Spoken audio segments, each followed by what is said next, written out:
Muy buenas tardes, galenianos. Vamos a avanzar el curso de literatura. Por favor, quiero que me prestes mucha atención. Yo soy tu profesor Dimar Castro.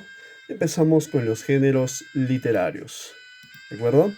¿Qué son los géneros literarios? Recuerda que los géneros literarios son formas de expresar sentimientos. Esto puede variar de manera poética, puede ser narrativa, etcétera, ¿ya? Vamos a pasar ahora cuáles eran los géneros antiguos. Los géneros antiguos se hablan antes de nuestra era, o sea, antes de Cristo, y a su vez acuérdate que los siglos antiguamente se contaban de manera regresiva, el número 7, 6, 5, 4, 3, 2 y así sucesivamente. ¿Y cuál es el género más antiguo? Tenemos la épica, seguido luego por la lírica o el olírico. Tenemos también el género dramático. Estos son los tres géneros más importantes en la época antigua. La épica o épico nace el término epicus, que significa hazañas, y al momento de mencionar hazañas, acuérdate que estamos hablando de actos heroicos. Luego tenemos la lírica, que es referido a la poesía, que nace el término lira, ¿ya?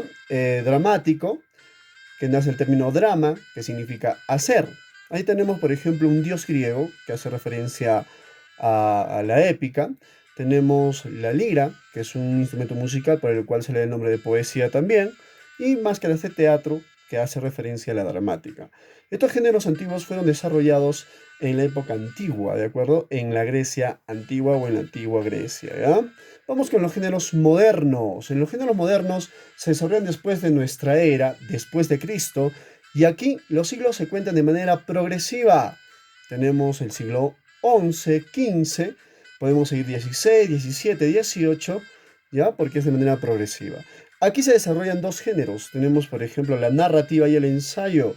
Narrativa o narrativo nace el término narrar, que significa relatar, relatar historias, novelas.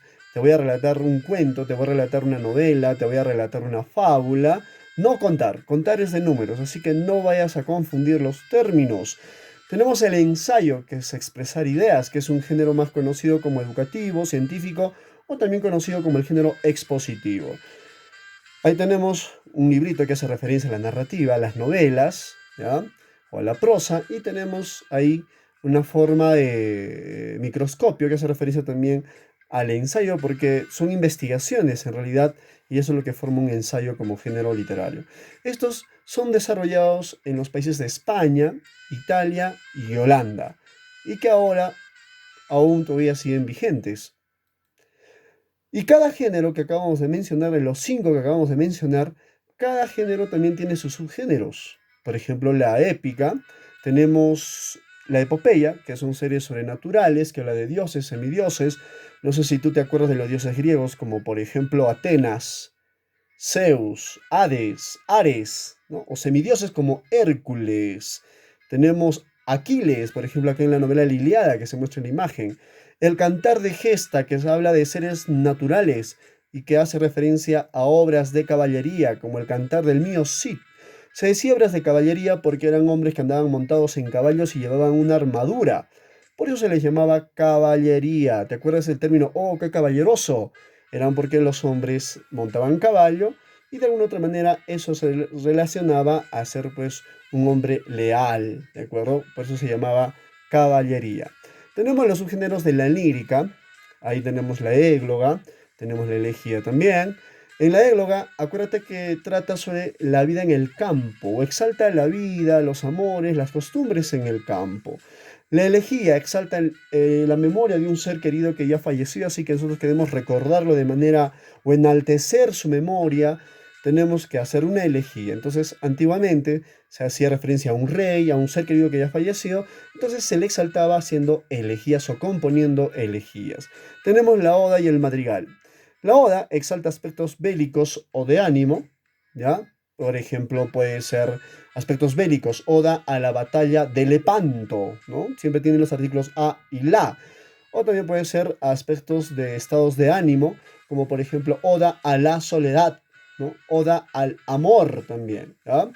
Y el madrigal hace referente necesariamente y nada más ni nada menos que al amor. Son composiciones donde se expresa el sentimiento sobre el amor, la pasión, ¿de acuerdo? Hacia una persona que nosotros queremos del sexo opuesto. ¿Ya? Tenemos el epitalamio, referido a los aspectos nupciales, referidos a las bodas o a las bodas. Antiguamente, cuando una pareja se casaba, hacían los cantos o los epitalamios, ¿no? Que exaltaban pues las nupcias o las bodas de una pareja. Y el villancico, referido a aspectos religiosos. No sé si tú te acuerdas de los toribianitos, esas canciones que tú las cantabas a voz en cuello, diciendo pues con mi burrito sabanero voy camino a Belén. ¿Te acuerdas? Claro, el villancico hace referencia a los aspectos religiosos, ¿ya? Tenemos también el género dramático, en este caso tenemos la comedia. Acuérdate que la dramática se hace referencia a lo que son los actos, ¿ya? Actos, solo que ahora está un poquito más sofisticado y pues por eso ves películas, series, ¿ya? Porque ya hacen el uso de la tecnología. Aunque hay mucha discrepancia entre hablar en teatro y hacer cine. Para muchos críticos esto lo dividen de manera distinta, para otros son lo mismo, solo un poquito más sofisticado, pero más o menos para que te acuerdes, relacionándolo lo dramático al teatro, ¿ya?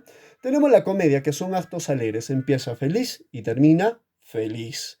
La tragedia, actos tristes, actos trágicos, empieza de manera fatal y termina de manera fatal o triste, ¿ya?